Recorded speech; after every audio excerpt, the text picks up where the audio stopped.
Hey guys, so we are at Air London, came for a 90-minute session in different thermal baths, and I'm so excited. It smells so amazing here, it looks so awesome, it's just crazy.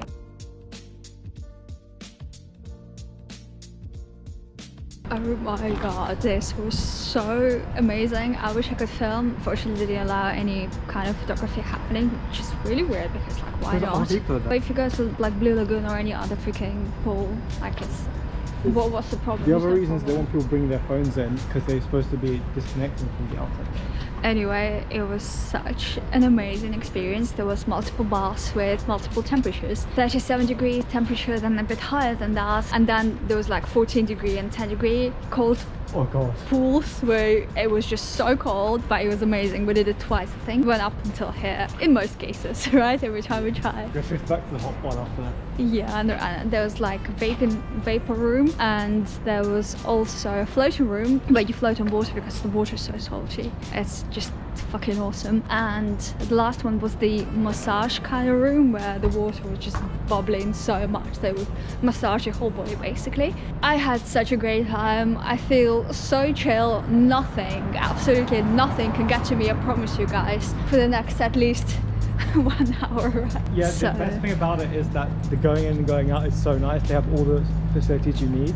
Oh yeah, I never had such amazing facilities. And the lockers are nice, the shower, they've got everything. Every time we'd go to like a swimming pool kind of situation, it was so rushed. There wouldn't be like hair dryers. It was so dirty, it's so gross. It would be so dirty, yeah. But this, you could take your time. They provided straighteners, dryers, like everything. Deodorants. You could also dry your swimming suit. I've never seen anything like this. It's like the best part. And you could dry. Give you bags, plastic bags to put it in. Yeah, like this little thing, the plastic bag where you can put your swimming suit when they've been dried, and drying alone takes 10 seconds as well. We brought one from home, but we didn't need it. Overall, oh my god, Air London, every single second was worth it. In fact, the amount of time they gave us was so generous. Like they gave us 90 minutes per session, and it was like too much. Even though it was marketed as being individual, just us in there, it was still alright. Even other people were there. Yeah, other people were there, but it was alright. We didn't even realise till we went there. Yeah, it was just all together such a good time out. We decided to stay in London a bit longer, and we are having a burrito. Now, this doesn't look like a burrito, this is a naked burrito because I don't think I'll be able to eat that. But it's all done. When you the movie times? Yeah, so we are actually going to go and watch Scream later. If the times are convenient. I mean, we can take our time eating this and then... Someone gave a missed call. Oh, interesting. Somebody needs you apart from me.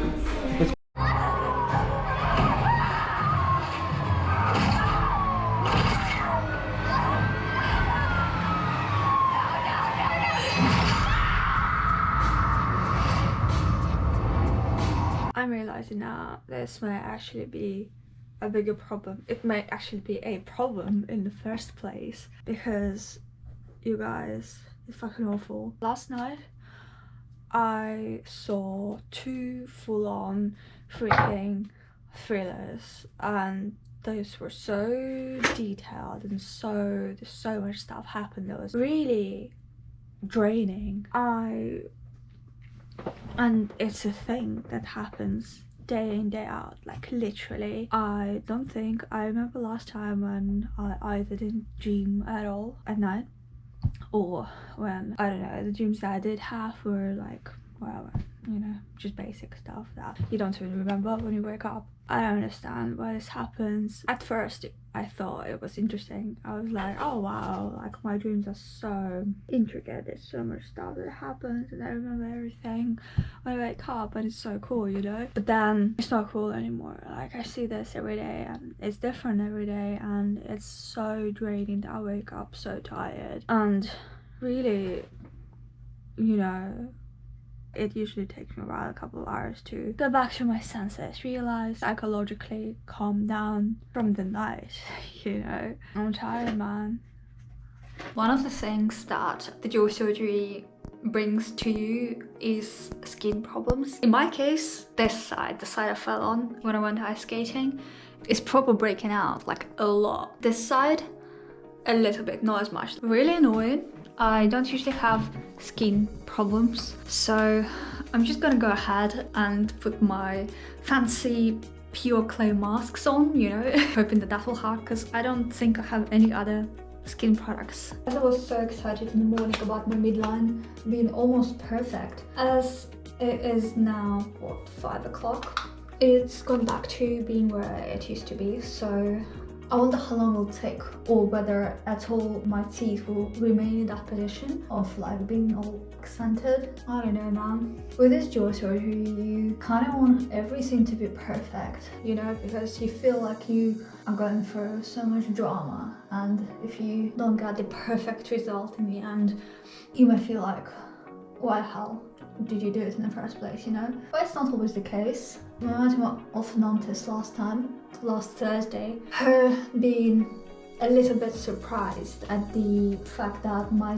bottom teeth didn't shift the way she expected them to was a little bit concerning to me, and I'm thinking, what if having the double jaw surgery would have been the ideal approach? And this is something that I thought I may be regretting before I had my jaw surgery, because, you know, when you think about it, double jaw surgery would be addressing every single possible issue you may be having, in my opinion. And therefore, if I was asked, I would definitely have opted for a double to fix this midline. And it's not just about midline. I understand that midline can be fixed with bands, but every time I take pictures, and this is another fucking thing, every time I take a picture on my iPhone 7, my face looks off, like real off.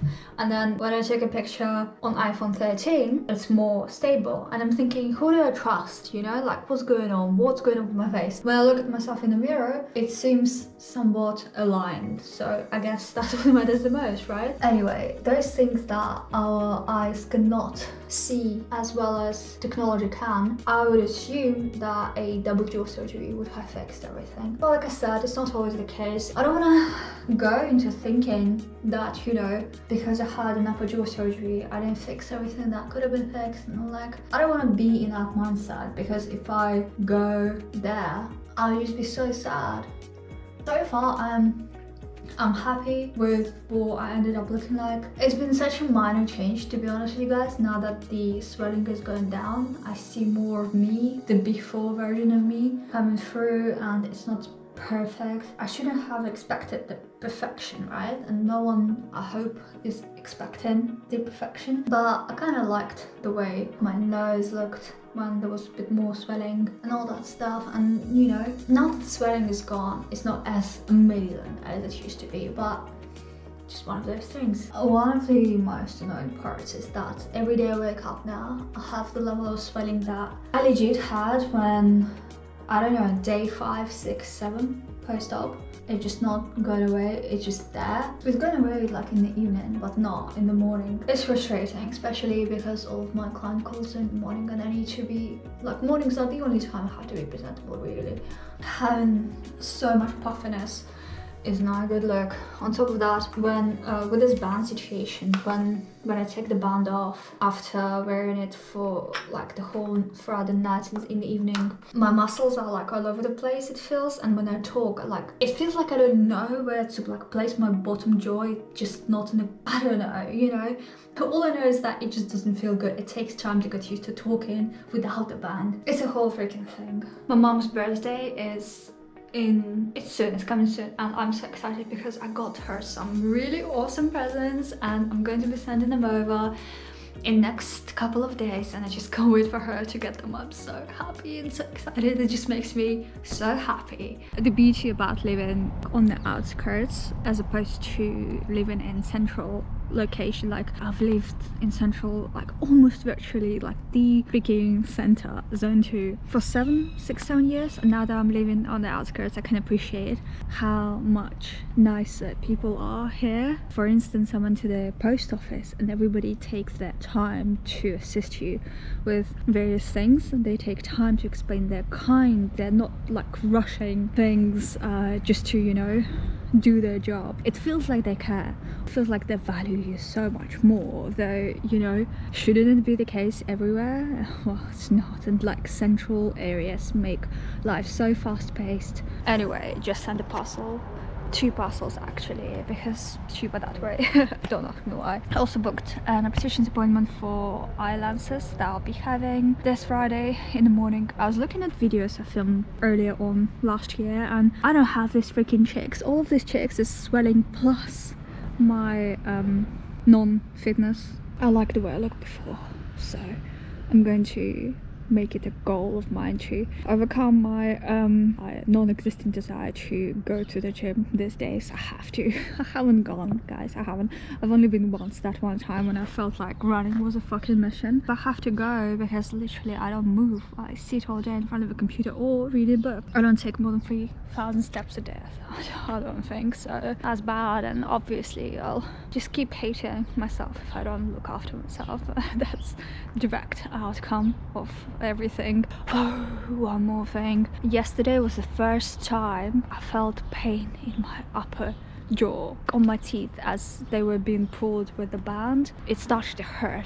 It's a good sign, right? Because it can only mean that the nerves are being regenerated, you know, they're not dead anymore. But yeah, I felt pain. It was like, holy shit, I am starting to feel my upper jaw. Yeah, so that's a good sign, but also kind of sucks because it hurts. I think it only took me like less than a week, but I completed, well, I finished reading the Song of Susanna, 400 something pages. To be frank with you guys, I was just almost skimming it. I was trying to basically finish reading it as fast as I could because it just didn't appeal to me as much as the other Stephen King novels, and I was just trying to, you know, hurry it all up because I wasn't enjoying it as much. And to be frank with you, I kind of want to know how it all ends, so I do have the last book, The Dark Tower, the last book of the whole freaking series, and I will most probably resort to reading it at some point, but for now I think I'm good with the Dark Tower stuff. And I've already moved on to the novel that I am enjoying so much. It is just crazy. I got excited about it the second I learned that it exists, you know. It's called Misery.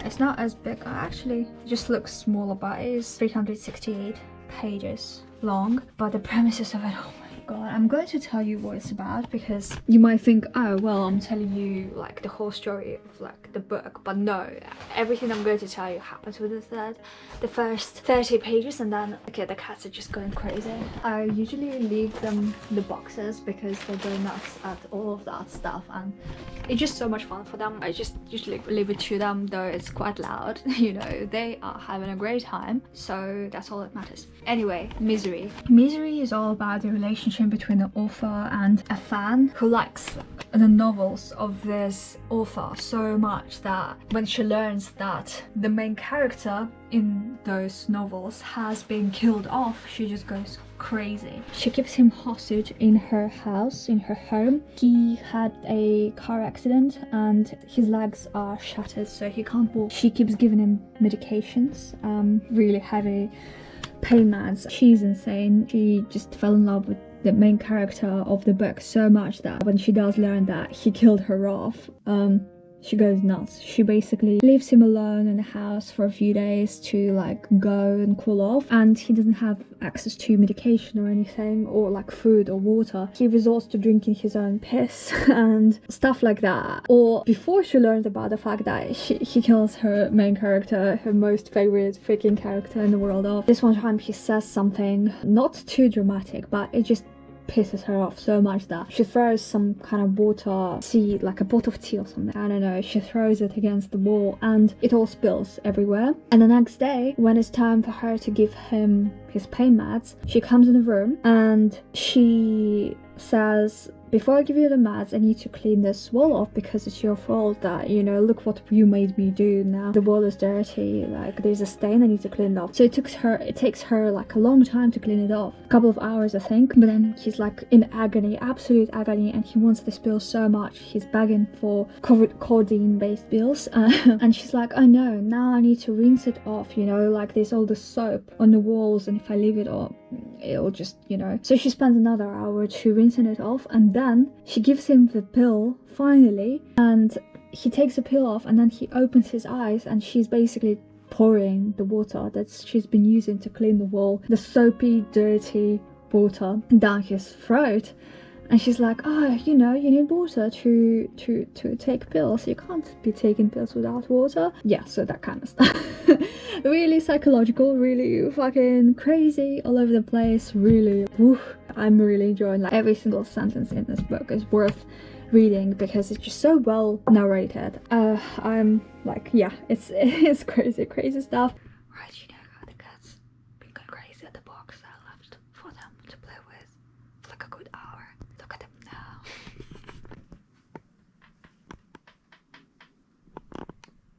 They're sleeping so nicely. I'm trying not to wake them up, so I'm just gonna stay where I am. Look at Lynette's face. They literally, like little babies, don't play, make noise, run around, fight each other, and then sleep just like that. How crazy is it that we put our worth on the way we look and pictures in most cases, because, you know, we don't see ourselves otherwise unless we're looking at a mirror. But look, in the majority of cases we take photos and we look at these photos and we think, oh, that doesn't look good, I don't like the way it looks, what can I change? I don't look as good as this other person. Or, you know, the beauty standards are all over the place, and like we're constantly trying to compare ourselves to. But look, we don't think of the fact that the device that we're using to take those pictures may not be as great, and it may change things, you know, make things look worse when they're not as bad. When we take pictures, we're just taking a snapshot, a 1 second snapshot of whatever was happening, and when people look at you, they don't see that 1 second of you, they see a whole freaking whatever time frame they're communicating with you, and they don't just see this, they feel you, like they analyze what you're saying, they look at like the full freaking thing, they don't just see this 1 second snapshot of whatever you are. And it's just so important to think of that. It's very important to understand that 1 second picture that you hate about yourself, I don't think it's a good representation of what you are as a human being, and your worth is way bigger than that thought that you have about yourself when you look at that picture and you just hate yourself so much.